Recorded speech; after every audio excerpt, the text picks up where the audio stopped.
একটা বাচ্চা জন্ম নিল, খুশির সংবাদ, মিষ্টি নিয়ে আসি। তারপর বাচ্চার আকিকার করতে হবে, নাম রাখতে হবে, কিছু খুশির সংবাদ, তাহলে আরেকটু মিষ্টি নিয়ে আসি।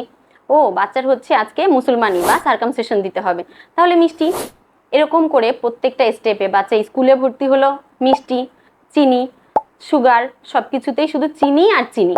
একদম জন্মের পর থেকে প্রত্যেকটা ফাংশনে, প্রত্যেকটা অনুষ্ঠানে, বিয়ে বাড়ি, জন্মদিন, সব কিছুতে শুধু মিষ্টি আর মিষ্টি।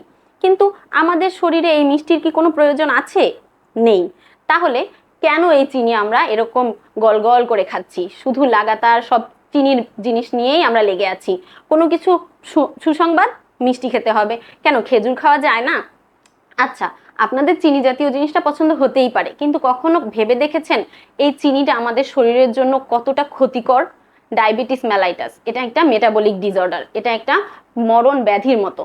দিন দিন এটা বেড়েই যাচ্ছে। মরণ ব্যাধি কেন বলবেন? ভুল প্রমাণ করতে পারেন আমাকে। কিন্তু ডায়াবেটিস থেকেই সব রোগের উৎপত্তি হতে পারে। কিভাবে? ডায়াবেটিস হলো চোখ নষ্ট হয়ে যেতে পারে, ডায়াবেটিক রেটিনোপ্যাথি। কিডনি নষ্ট হতে পারে, ডায়াবেটিক নেফ্রোপ্যাথি। এক একটা রোগ প্রত্যেকটা এভাবেই শুরু হয় ডায়াবেটিস থেকে। পায়ে একটা ঘা হলো, সেটা শুকাচ্ছে না, ওখান থেকে আস্তে আস্তে গিয়ে পাটা পচে গেল, পাটা কেটে ফেলতে হতে পারে। পেরিফেরাল ভাস্কুলার ডিজিজ বা বার্জাস ডিজিজ, এটাও ডায়াবেটিস থেকেই হয়। তাহলে এই চিনির উপকারিতা কোথায়? কোনো উপকারী নাই, শুধুমাত্র জিহ্বাতে একটা স্বাদ, যেটা খেতে মিষ্টি।